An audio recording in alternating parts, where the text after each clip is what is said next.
देखिए, धन की बचत एक कला है। जिसने सीख ली वही सफल है। दोस्तों, चाणक्य नीति के कहती है कि संकट के समय धन ही सच्चा मित्र है। इसलिए धन के व्यय से अधिक उसके संचय के बारे में सोचना चाहिए। जो धन के महत्व को नहीं समझता है, धन ऐसे लोगों का त्याग कर देता है। दोस्तों, अमीर बनने का सपना बचपन से ही हर किसी के मन में होता है। इसके लिए इंसान जितना हो सकता है हाथ पांव मारता रहता है। मगर कहा जाता है कि कई बार बहुत मेहनत करने पर भी इंसान उतना धन नहीं कमा पाता जितने की उसे चाह होती है, और धन कमाने की भूख हमेशा बनी रहती है। तो ऐसे में व्यक्ति को क्या करना चाहिए? यह एक ऐसा सवाल है जो हर किसी के मन में आता है, मगर परेशानी यह है कि इसका जवाब बहुत कम लोगों को पता है। दोस्तों, आचार्य चाणक्य कहते हैं कि क्यों धनवान बनने का सपना हर किसी का पूरा नहीं होता, तो ऐसे में अपने सपने को पूरा करने के लिए क्या उपाय करने चाहिए? दोस्तों, आचार्य चाणक्य कहते हैं कि जितना जरूरी है पैसा कमाना, उससे कई गुना जरूरी है उसी धन को बचाकर रखना। आचार्य चाणक्य कहते हैं, जिस व्यक्ति में धन का संचय करने की कला होती है, वह व्यक्ति कभी भी भविष्य में किसी से भी मात नहीं खाता और कठिन से कठिन परिस्थितियों का सामना डट कर लेता है।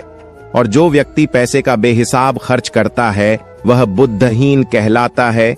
उसकी इसी नासमझी के कारण उसे जीवन में हमेशा पैसों की कमी का सामना करना पड़ता है। दोस्तों, महान नीतिकार चाणक्य के अनुसार जो व्यक्ति जोखिम उठाने के लिए तैयार रहता है, उसे सफलता मिलने की अधिक संभावना रहती है। और अगर बात करें आज के समय की, तो पेशा कोई भी हो, जोखिम की भूमिका तो होती ही है। इसलिए इससे घबराएं नहीं। अगर आपको पैसे कमाने हैं तो जोखिम तो लेना ही होगा। धार्मिक शास्त्रों के अनुसार लक्ष्मी को चंचल माना गया है। यही कारण है कि ये लंबे समय तक किसी के पास नहीं टिकती। आज आपके पास है, कल किसी और के पास होगा। जो आज आपका है, कल किसी और का होगा। इसीलिए कहा जाता है कि पैसे का उपयोग सही जगह और सही समय के हिसाब से करना चाहिए। आचार्य चाणक्य का मानना है कि धन की प्राप्ति के लिए लक्ष्य का पता होना बेहद जरूरी है। अगर आपका लक्ष्य ही निर्धारित नहीं है, आपको तो सफलता मिलने के भी कम आसार रहेंगे। और एक बात का हमेशा ध्यान रखें कि धन से संबंधित आप जो भी योजनाएं बनाते हैं, उसकी जानकारी किसी से भी शेयर नहीं करनी चाहिए। दोस्तों, आचार्य चाणक्य एक योग्य शिक्षक होने के साथ एक श्रेष्ठ अर्थशास्त्री भी थे। व्यक्ति के जीवन में धन का विशेष महत्व होता है। धन के बिना व्यक्ति का जीवन संकटों से भर जाता है। दोस्तों, आचार्य चाणक्य ने धन का उपयोग कैसे करना चाहिए, इस पर भी उन्होंने अपनी चाणक्य नीति में विस्तार से बताया है।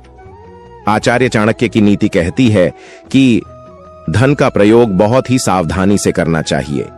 धन की प्राप्ति होने पर व्यक्ति को अति उत्साह से बचना चाहिए। जो धन को बिना जरूरत के खर्च करते हैं, वे समय आने पर दुख उठाते हैं। इसलिए धन का व्यय बहुत सोच समझकर करना चाहिए। धन की बचत सुंदर भविष्य की नींव होती है। जो लोग इस बात को भूल जाते हैं, वे संकट के समय परेशानी उठाते हैं। इसलिए चाणक्य की इन बातों को कभी नहीं भूलना चाहिए।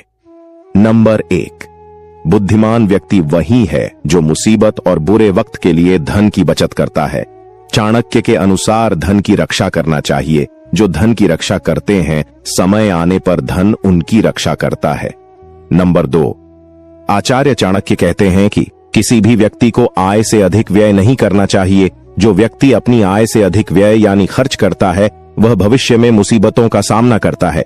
इसलिए व्यक्ति को आय से अधिक कभी भी व्यय नहीं करना चाहिए। आय से अधिक व्यय करने की प्रवृत्ति ही सभी दुखों की जननी है। नंबर 3, चाणक्य कहते हैं, धन मुसीबत के समय काम आता है। मुसीबत के समय जब सभी लोग साथ छोड़ देते हैं, तब धन ही सच्चे मित्र की भूमिका निभाता है। भविष्य के लिए सदैव धन की बचत करनी चाहिए। जो व्यक्ति भविष्य के लिए धन का संचय नहीं करता है, उसका जीवन संकटों से घिर जाता है। नंबर 4, आचार्य चाणक्य कहते हैं कि धन की बचत करना एक कला है। इस कला को जिसने सीख लिया, उसका जीवन सुख और शांति से पूर्ण होता है। धन व्यक्ति के आत्मविश्वास में वृद्धि करता है। इसलिए धन को उतना ही खर्च करना चाहिए जितना आवश्यक हो। छोटे छोटे निवेश करके धन को सुरक्षित रखा जा सकता है। धन संचय की प्रवृत्ति बच्चों में आरंभ से ही डालनी चाहिए, जिससे आगे चलकर भविष्य में भी उनकी धन संचय करने की प्रवृत्ति बनी रहे। दोस्तों, जीवन में हमें कभी कभी ऐसे समय का सामना करना होता है जिसे हमने पूर्वानुमान नहीं किया था और जिसका हमारे जीवन पर बहुत बुरा प्रभाव होता है। यह समय आपकी आर्थिक, भौतिक और पैसे की सुरक्षा को खतरे में डाल सकता है। ऐसी स्थिति में आपका संचय किया हुआ धन ही आपके काम आता है। देखिए, धन ही सब कुछ होता है। इसी तरीके से हमारे वीडियो देखने के लिए हमारे चैनल को सब्सक्राइब करें और लाइक शेयर करना ना भूलें। कमेंट बॉक्स में जय सिया राम जरूर लिखें।